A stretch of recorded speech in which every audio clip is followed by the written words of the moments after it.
Hey guys, in this video we're going to be checking out the new Eachine Wizard TS215, and this is a frame that's similar to the Floss in its appearance, but it actually is quite a bit different in terms of the functions and its weight class. The Floss is really for ultralight builders, and a lot of the Floss builds are going to be in the 250 to 270 gram range. The way mine is currently here is around 338 grams. I've actually modified mine because of some issues. First off, I've got a different camera in here. This is the Caddx Turbo SDR1 camera. It's kind of like a Predator, Eagle, Monster type of camera, CMOS camera, pretty nice 16:9 camera. You'll see that in the flight demo later. The reason I switched that out is my camera was dead in the water, DOA out of the box, and did not turn on. It looks like it had a power issue or something. No video signal was coming out of the stock camera, but this camera is pretty generic, pretty cheap looking.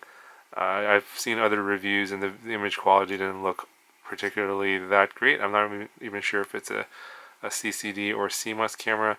But in any case, mine didn't work, so I had no choice but to switch out my camera. So that was one modification that I did.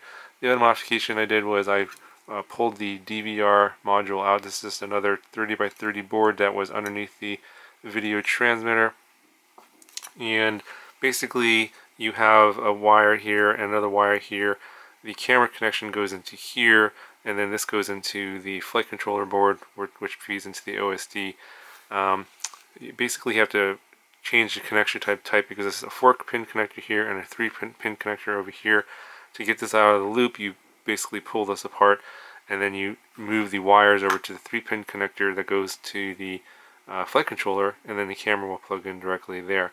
If you're looking for a detailed tutorial on how this modification is done, I'll put a link to Andy RC's video where he did the mod and actually showed you how to pull the little pins out of these connectors here. You're going to have to do that to switch the wires from the 4-pin connector to the 3-pin connector so that you can plug it into the flight controller.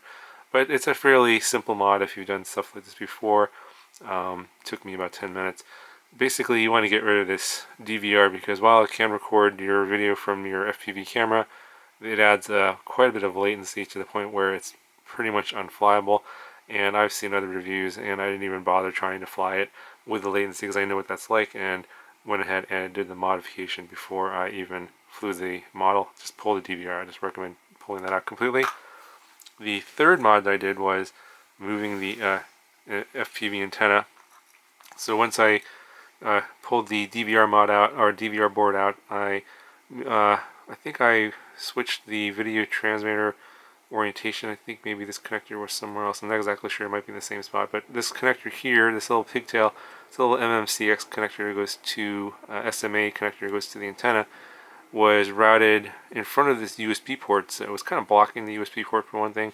Then it goes underneath here into this little holder, and then you get this little stubby antenna that barely is above the height of the top plate here.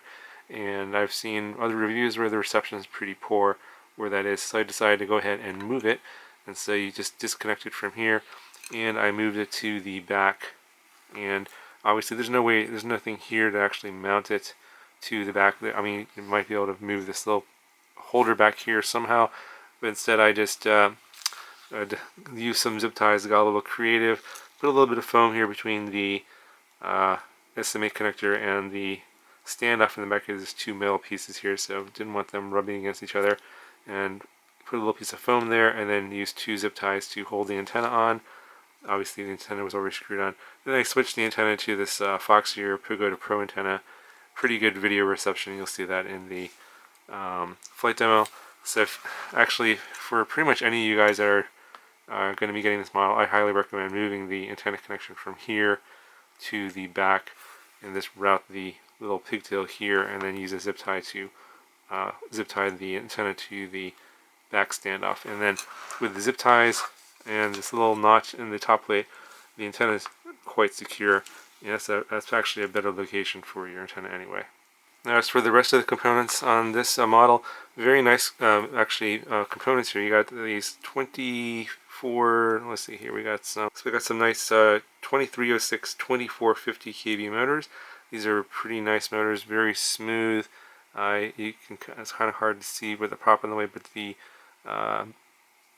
magnets are very close to the stator there. Very little notching, but a little bit of notching there. The motors are very smooth. They are all the bearings sound very smooth on all the motors, so I like the motors on this. Very good power. The ESCs, you have 4 individual ESCs on the arms, and that's also another difference between this frame and the floss frame, is that the floss frame has skinnier arms where you can't really put ESCs on the arms. But these ESCs are Bill 32 ESCs, 40 amps, and they have the little LED here. There is a little pad for telemetry on these if you want to use them, but as you can see here, that pad is not being used. Only the signal pad is being used and wired to the flight controller. Now, another difference here between this frame and the floss frame is the way that it's constructed. They're using basically a PDB and flight controller board here that's actually also used for structural support. So there's a arm, and then the arms are sandwiched between this PDB and a bottom plate. And so that could present a problem if the crash is pretty severe and you break the top plate. You could put stress on the middle plate here because there's no standoff here in the middle, and the board could break, and it's just fiberglass, if the bottom plate should break as well. So that could be an issue, could bend, and if that should happen, then you have to replace this entire board here, which is the PDB and the flight controller. And they've actually put in this case, this is an F4 omnibus flight controller. They put the MPU 6000 gyro on a little foam pad there with a ribbon cable, so that should help with some of the vibrations. Now, the video transmitter is pretty nice. It's a little it's actually a 30 by 30 board here. It's power switchable. It goes from 0 to 200 milliwatts, and it does come with smart audio, so you can change all your bands, channels, and whatever through the Betaflight OSD. So a plus there, it's a modern video transmitter with all the features that you would want from a modern video transmitter.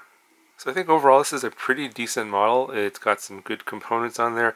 Obviously, out of the box, it's going to have an issue with the DVR, adding latency into your FPV feed. But it's a fairly easy modification to pull that out.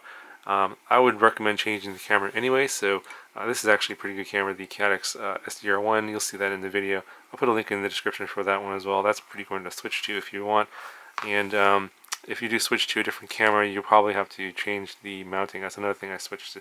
Came with this TPU camera mount for the original camera. That wasn't a very good print anyway. I used a smaller print here, much lighter, and a little bit, it doesn't cover as much of the back here, and actually mounts the camera better, and you can actually get a little more camera angle with this mount versus the one that came with the actual stock mount. So I'm going to go ahead and show you the flight demo. It's going to be a little bit different flight demo. Basically, I'm going to show you the tuning of this model and what it looks like specifically when there's too much D-gain and what it sounds like. So if you guys are interested in how I do my tuning and what kind of things I'll change when I hear something in a tune, this is probably going to be a good example. Basically, I start off with I think it's pretty much a default Betaflight tune, and the D-gain is a little too high, and you'll see me take off. You hear the props making its classic oscillation sounds, and then land, I'll change the D-gains in the OSD, and then go and fly it again. And so it's pretty much to the point where I feel like it flies fairly decently. So you'll see it's not the best tune in the world, but you get an idea what my process is, and at least you see how it flies with the different PID numbers. So hopefully I'll help you guys out. Let me know if you have any questions, and I'll talk to you guys in the next one.